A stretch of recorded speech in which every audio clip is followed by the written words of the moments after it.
সিলেট কক্সবাজারের পর এবার তারুণ্যের উৎসব 2025-এর অংশ হিসেবে বাফুফেতে আয়োজিত হল অনূর্ধ্ব 15 জাতীয় ফুটবল লিগের জমকালো লোগো উন্মোচন ও ড্র অনুষ্ঠান। কোচ, ফুটবলার ও সাবেকদের মিলন মেলায় ছিলেন নারী ফুটবলাররা ও বাফুফে কর্মকর্তারাও। যুব ও ক্রীড়া মন্ত্রণালয়, ইউসিবি ও বসুন্ধরা গ্রুপের সহায়তায় সম্ভব হয়েছে ফুটবলের ট্যালেন্ট হান্টের এই আয়োজন। বাফুফে প্রাঙ্গণে উৎসবের আমেজ। জমকালো সাংস্কৃতিক আয়োজনে শুরু হয় ফুটবল ফেডারেশনের অনূর্ধ্ব 15 জাতীয় লিগের উদ্বোধন অনুষ্ঠান। সাফজয়ী নারীদের বেশিরভাগই উপস্থিত। মনিকা সানজিদাদের সঙ্গে যোগ দিয়েছেন পুরুষ দলের coach Javier Cabrera. Coach Saiful Bari টিটুর কোর্সের জামাল ভুইয়ারাও হাজির। অনূর্ধ্ব 15 লিগ কমিটির চেয়ারম্যান মঞ্জুরুল করিম বললেন, ট্যালেন্ট হান্ট করে বের করে আনা হবে তরুণ ফুটবলারদের।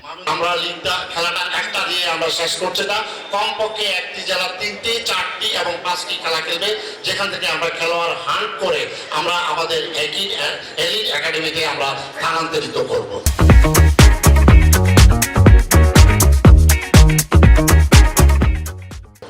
এসো দেশ বদলাই, পৃথিবী বদলাই স্লোগানে তারুণ্যের উৎসবের অংশ হিসেবে ফুটবলে তৃণমূলকে অন্তর্ভুক্ত করার উদ্যোগ। বাফুফের সহসভাপতি ধন্যবাদ জানালেন পৃষ্ঠপোষক ইউসিবি ও বসুন্ধরা গ্রুপকে।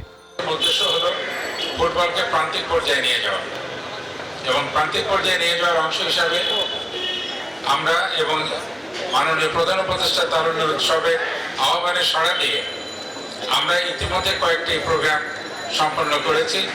অফিসিয়াল কাজে আটকে যাওয়ায় লোগো উন্মোচন ও ড্র অনুষ্ঠানে থাকতে পারেননি প্রধান অতিথি যুব ও ক্রীড়া মন্ত্রণালয়ের উপদেষ্টা আসিফ মাহমুদ। সারা বাংলাদেশ আজকে আপনারা লক্ষ্য করবেন ফুটবল, কাবাডি সহ বিভিন্ন ধরনের খেলায় মেতে উঠেছে। আপনারা যদি দেখেন, আমরা আজকে অত্যন্ত আনন্দিত যে বাংলাদেশ ফুটবল ফেডারেশন এবং টাইটেল স্পন্সর হিসেবে আমাদের ইউসিবি পিএলসি এবং আমাদের বসুন্ধরা গ্রুপ তারা যে সহায়তা করেছে, এটা নজির হয়ে থাকবে। 25 জানুয়ারি থেকে 64 জেলার অংশগ্রহণে শুরু হবে বয়স ভিত্তিক লিগ। নোয়াখালীতে হবে চূড়ান্ত পর্ব। তৌসিফুল হাসান, নিউজ 24, ঢাকা।